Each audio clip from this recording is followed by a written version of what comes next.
So this week is National Volunteers Week. So I've chosen the CFA as the community group that I would support for the week, and we have so many volunteers in our region, and it is great to see the participation rates. I would also just like to say that I'm here today with Bruse, and in choosing the CFA I've narrowed it down to the Lindenow Brigade.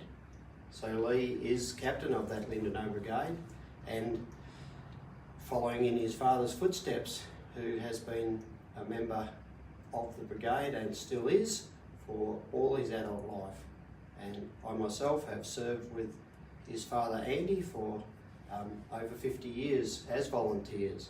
So what I'd like to do is just introduce Lee, who is the captain of that brigade at the present moment, and well, firstly to just say thank you for your efforts as a volunteer, and to ask you a few questions about your role and what's brought you to the role that you play in the community as a volunteer and a valuable member of our community. So Lee, what inspired you firstly to actually get involved?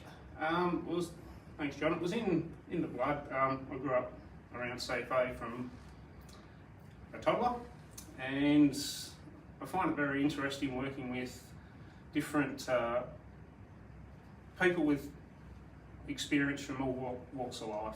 But with the vast array of experience, whether it's experience in the workplace or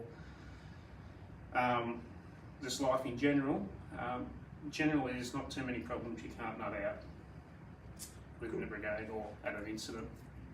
Well, that's good. And being a member of the CFA, of course, to those people who don't fully understand the role of a firefighter, a volunteer firefighter, but fighting fires is not the only actions that CFA members take. No.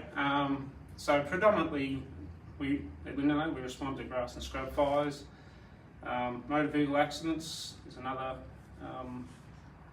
big one that we turn out to, along with the odd structural fire, assist Ambulance Victoria with patient lifts, and then there's also work within the community, whether that's installing smoke alarms, private residence, down at the local market, helping at the field days.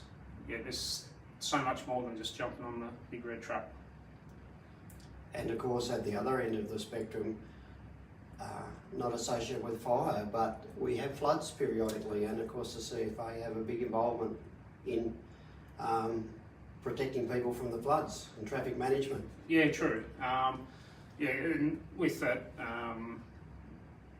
we do assist SES on occasions with floods and traffic control. The storms that went through in February 2024, we assisted SES in the aftermath of that, and also the night of the storms. Well, I appreciate your time here today. Certainly assisting in Volunteers Week. Also, we'd put a shout out to not necessarily somebody who maybe want to join a fire brigade, but the SES or any other community groups, the food banks, the neighbourhood houses. This is so important in our community for all the different things that are available and for the people to put their hands up for. But the CFA, we have to try and remain fit and healthy so as we can make the calls. But I've found this, like to stay in the one group for so many decades. It's been very rewarding, but it's certainly not something you look forward to, is it, to actually jump on the truck because it's an emergency, but you do that because it's your job. Yeah, correct. Members, all we ask that members respond when they can. There's no hard and fast rule that you must respond to every turnout that the brigade gets, or every training session, or every meeting.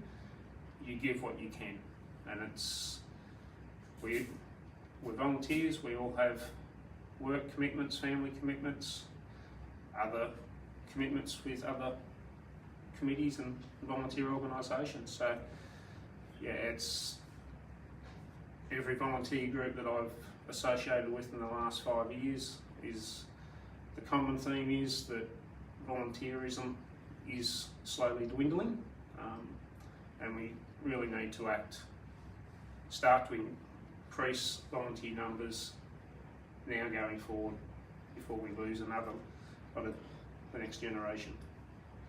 Yeah, that's a very good comment, and I often use the term about volunteers is that because they are volunteers, you can't put a price on what they do for community, and I respect every last one of them. And what I'd like to say, and perhaps in closing, Lee, is that thank you very much for the time you've given us for this interview today, and also thank you so much for the time you've given your community over so many years, and may you keep up the good work. Thanks, John.